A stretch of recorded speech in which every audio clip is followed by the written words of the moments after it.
Assalamualaikum warahmatullahi wabarakatuh. Perkenalkan saya Rizky Amalia Ahmad dari kelas 11B SMK Farmasi Amasi akan mempresentasikan PPT saya. Solution atau larutan. Larutan adalah sediaan cair yang mengandung satu atau lebih zat kimia yang terlarut. Misalnya, terdispensi secara molekular dalam pelarut yang sesuai atau campuran pelarut yang saling bercampur. Zat pelarut disebut solvent dan zat yang terlarut disebut solut. Jenis larutan. Larutan encer, larutan yang mengandung sejumlah kecil zat A yang terlarut. Larutan adalah larutan yang mengandung sejumlah besar zat A yang terlarut. Larutan jenuh adalah larutan yang mengandung jumlah maksimum zat A yang dapat larut dalam air pada tekanan dan temperatur tertentu. Larut lewat jenuh adalah larutan yang mengandung jumlah zat A yang terlarut melebihi batas kelarutan di dalam air pada temperatur tertentu. Faktor-faktor yang mempengaruhi kelarutan. 1. Polaritas. Kelarutan suatu zat memenuhi aturan like dissolvent like, artinya solut yang polar akan larut pada solvent yang polar. Solut yang non-polar akan larut pada solvent yang non-polar. Garam-garam anorganik larut dalam air. Alkaloid bisa larut dalam klorofon. 2. CO solvent.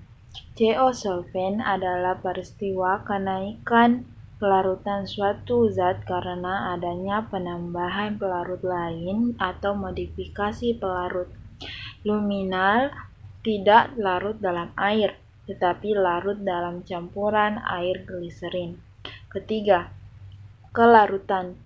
Kelarutan zat anorganik yang digunakan dalam farmasi umumnya adalah larut dalam air. Semua garam klorida larut kecuali AgCl, PbCl2, dan Hg2Cl2. Semua garam nitrat larut kecuali nitrat bas seperti bismut subglinat. Semua sulfat larut kecuali BaSO4, PbSO4, dan CaSO4. Larutan yang tidak larut dalam air yaitu semua garam karbonat tidak larut kecuali K2SO3, Na2CO3, dan NH4CO3. Semua oksida dan hidrosida tidak larut kecuali KOH, NaOH, NH4OH, BaO, dan BaOH2. Semua garam fosfat tidak larut kecuali K2PO4, Na3PO3, dan NH4PO4. 4. Temperatur. Zat padat pada umumnya bertambah larut bila suhu dinaikkan. Zat tersebut bersifat endoterm karena pada proses kelarutannya membutuhkan panas, yaitu zat terlarut ditambah pelarut ditambah panas sama dengan larutan. Beberapa zat lain justru tidak larut jika suhunya dinaikkan atau bersifat eksoterm karena pada kelarutannya menghasilkan panas, yaitu zat terlarut ditambah pelarut sama dengan larutan ditambah panas. Contohnya yaitu K2SO4, KOH, CaHPO, minyak atsiri, dan gas-gas yang larut. 5. Salting out, yaitu peristiwa adanya zat terlarut tertentu yang mempunyai kelarutan besar dibandingkan zat utama. akan menyebabkan penurunan kelarutan zat utama atau terbentuk endapan karena ada reaksi kimia.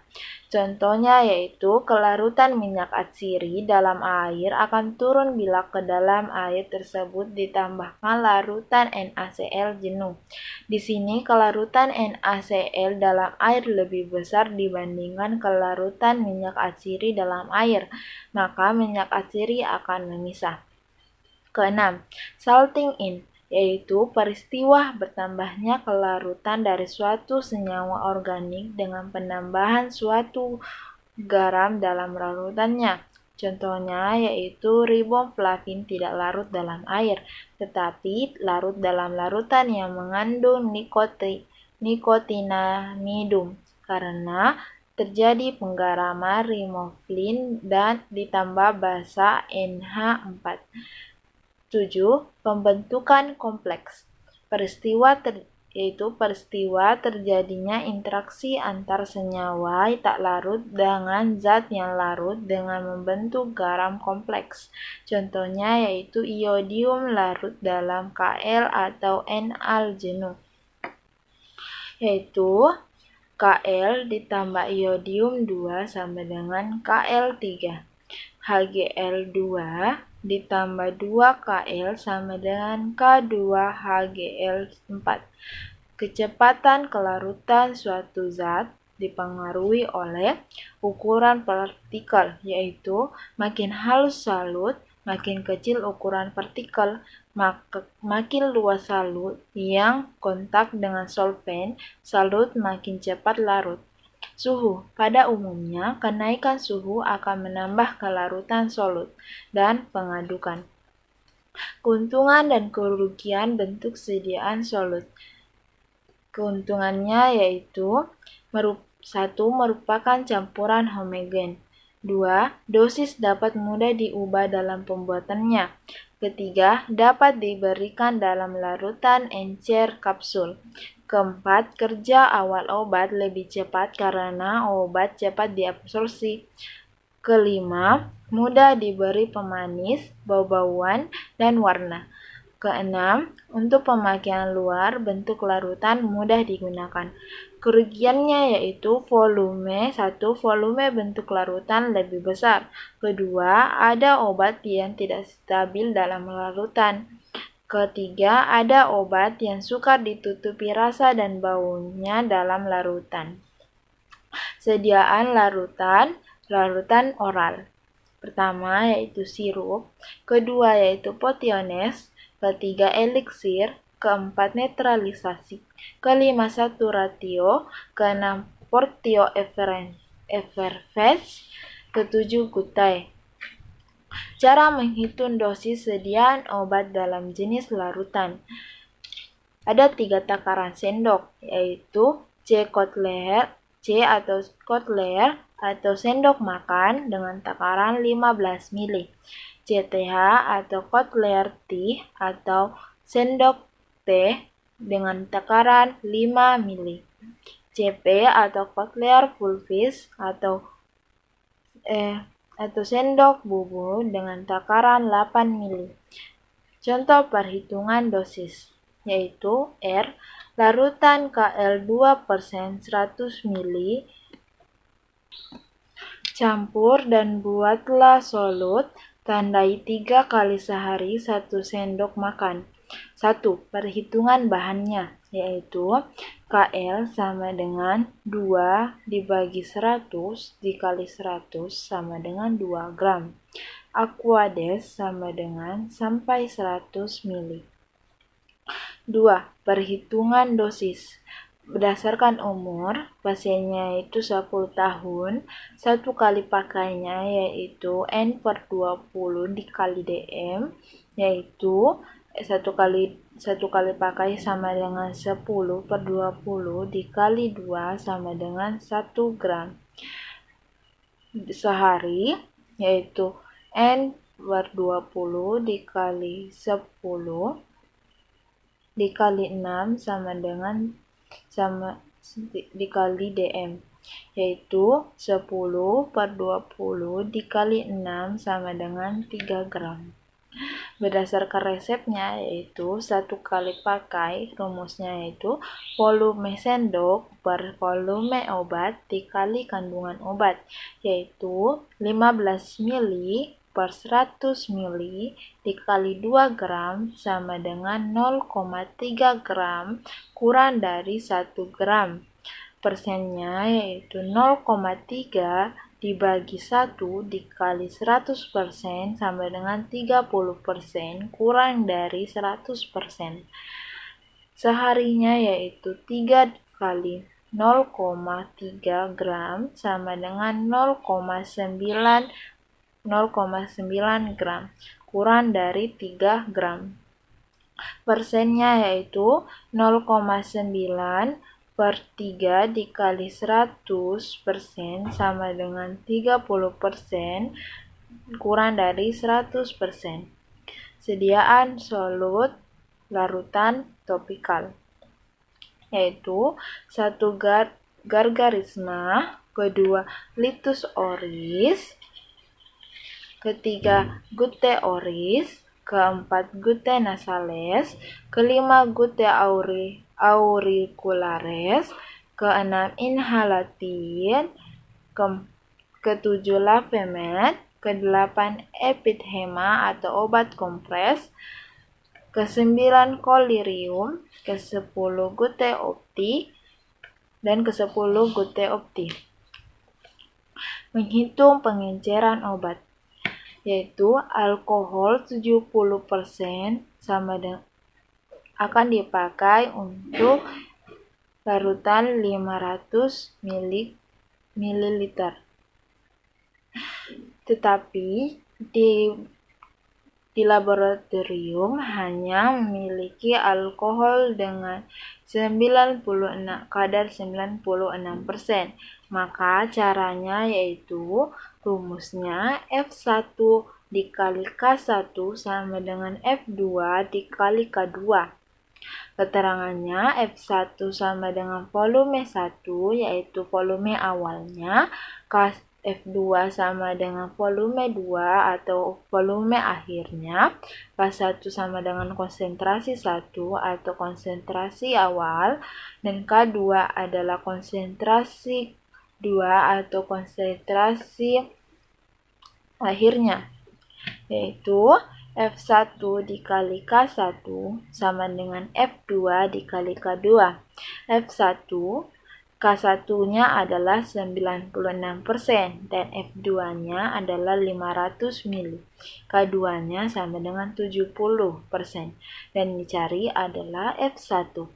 Jadi F1 dikali 96 500 ml dikali 70. 500 ml dikali 70% hasilnya yaitu 35.000. 35.000 dibagi 96 hasilnya yaitu 364,58 mili atau sama juga dengan 364,6 mili. Jadi F1-nya atau volumenya yaitu 364,6 mili. Cara menghitung penambahan CCO yaitu resepnya dihydromin, contoh resepnya yaitu dihydromin HCl 12,5 mili, ethanolom 750 YL, sirup simplex 1,75 mili, CCO atau sama dengan zat penambah yang cocok secukupnya, dan aqua destilica sampai 5 mili.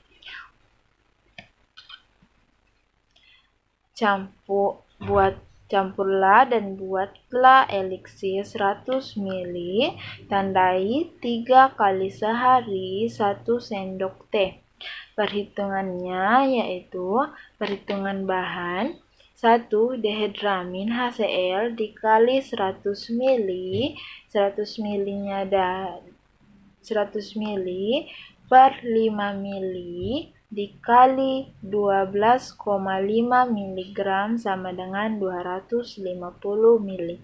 Kedua, etanolom yaitu 100 mili per 5 mili dikali 750 sama dengan 15.000 YL atau 15 ml. SE sama dengan 100 mili per 5 mili dikali 750 dikali 1,75 mili sama dengan 35 mili. CCO secukupnya, dan Aqua-D sama dengan 100 mili per 5 mili sama dengan sampai dikali sampai 5 mili sama dengan sampai 100 mili. Perhitungan CCO-nya yaitu 100 dikali 0,1 sama dengan F2 dikali 5. 100 berasal dari resep yang diminta. 0,01 adalah konsentrasi tetap, konsentrasi yang berasal dari rumus. F2 yang akan dicari, dan 5 adalah kadar sendok teh. 100 dikali 0,01 sama dengan 1 sama dengan F2 dikali 5. F2 dikali 5 sama dengan 1. 1 dibagi 5 sama dengan 0,2 mili. Dan cara mengambil 0,2 milinya yaitu tetes percobaan, yaitu kita ingin mengetahui 0,2 mili itu berapa tetes. Caranya, ambil gelas ukur, lalu meneteskan cairan sampai 1 mili sambil dihitung setiap tetesannya. Misalnya, 30 tetes sama dengan 1 mili. Lalu meneteskan kembali sampai 2 mili sambil dihitung dari awal. Misalnya, 1 mili sama juga dengan 30 tetes atau sama saja dengan percobaan pertama. Lalu mengulang lagi sampai 3 kali percobaan. Kalau percobaan ketiga misalnya 1 mili lagi mendapatkan 30 tetes. Jika didapatkan 3 kali percobaan, hasilnya sama semua, lalu dihitung semua. Percobaan pertama 1 mili sampai dengan 30 tetes, percobaan kedua yaitu 1 mili 30 tetes, percobaan ketiga yaitu 1 mili 30 tetes juga, lalu semuanya dijumlahkan. Kemudian dirata-ratakan yaitu 30 ditambah 30 ditambah 30 sama dengan 90 tetes. Yaitu 90 tetes dibagi 3 hasilnya yaitu 1 mili CCO sama dengan 30 tetes. Jadi CCO-nya yaitu 0,2 mili dibagi 1 dikali 30 tetes sama dengan 6 tetes. Hitungan farmasi. Farmakope Indonesia edisi 4 memberikan 3 bentuk persen, yaitu persen bobot per bobot atau B per B, menyatakan jumlah gram zat dalam 100 gram campuran atau larutan. Kedua yaitu persen bobot per volume atau B per F, menyatakan jumlah gram zat dalam 100 larutan. Sebagai pelarut dapat digunakan air atau pelarut lain. Ketiga yaitu persen volume per volume atau F per F, yaitu menyatakan jumlah zat dalam 100 mili larutan, yaitu ketentuannya pernyataan persen tanpa penjelasan lebih lanjut atau campuran padat atau adalah setengah padat. Yang dimaksud adalah bobot per bobot untuk larutan dan suspensi. Suatu zat padat dalam cairan yang dimaksud adalah bobot per volume. Dan untuk larutan cair di dalam cair yang dimaksud adalah volume per volume. Dan untuk larutan gas dalam cair yang dimaksud adalah bobot per volume. Perhitungan bukan etanol.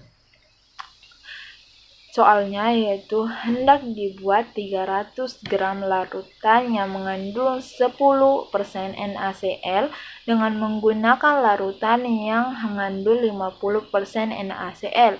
Berapa jumlah larutan 50% yang harus dipakai dan berapa air yang harus ditambahkan? Untuk menentukan soal ini, tentukan dulu A. Mana bagian yang membentuk dan mana bagian yang terbentuk. B. Komponen yang belum kita ketahui, misalnya X. C. Zat aktif yang membentuk sama dengan yang terbentuk. D. Berat zat yang membentuk harus sama dengan yang terbentuk. E. Kalau ada selisih berat antara zat berbentuk dan zat yang membentuk, maka selisihnya adalah zat penambah. X gram 50% sama dengan 300 gram 10%. X adalah komponen yang tidak diketahui, 50% adalah larutan yang mengandung NaCl, 300 adalah larutannya, dan 10% adalah kandungan NaCl dalam larutan. Zat aktif atau Xa sama dengan 50/100 dikali X sama dengan 0,5X. Xa sama dengan 10 dibagi 100 dikali 300 sama dengan 30 gram. 0,5 X sama dengan 30 gram. X sama dengan 30 dibagi 0,5 sama dengan 60 gram. Zat penambahnya yaitu air sama dengan 300 dikurangi 60 sama dengan 240 gram. Perhitungan etanol yaitu mengubah atau menghancurkan kadar etanol yang lebih tinggi menjadi kadar yang lebih rendah. Perlu diketahui bahwa apabila kita mencampur dua larutan yang berbeda berat jenisnya, termasuk etanol atau spiritus, akan terjadi penyusutan volume yang disebut dengan kontraksi. Spiritus atau etanol adalah campuran alkohol absolut dengan air, umumnya dinyatakan dalam persen bobot per bobot atau volume per volume, sehingga contohnya yaitu 100 gram etanol 0% bobot per bobot, artinya larutan tersebut mengandung alkohol absolutnya yaitu sama dengan 0/100 dikali 100 gram sama dengan 0 gram, yang artinya airnya yaitu 100 gram dikurangi 0 gram sama dengan 100 gram.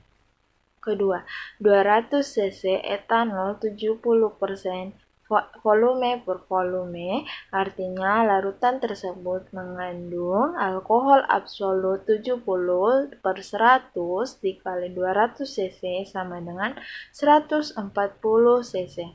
Air bukan 200 cc dikurang 400 cc, tetapi lebih besar dari 60 cc. Sekian dari presentasi saya. Maaf jika ada salah kata. Assalamualaikum warahmatullahi wabarakatuh.